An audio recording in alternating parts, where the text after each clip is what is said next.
In today's video, I'm going to show you how to integrate Mailchimp with WordPress. Start by heading over to wordpress.com and log into your account. Then next in the left panel, click on plugins and here search up Mailchimp for WordPress.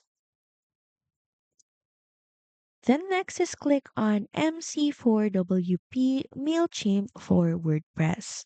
Then click on Get Started.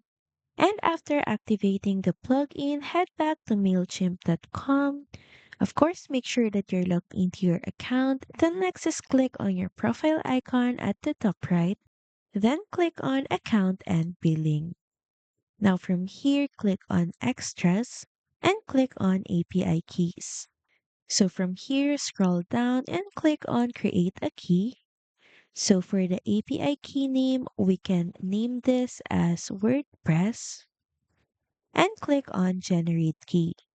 You'll need this key to connect your MailChimp account to your WordPress site. Once connected, you can create sign up form and add that form to your website. And from there, you can start testing the integration to see if MailChimp and WordPress is connected successfully.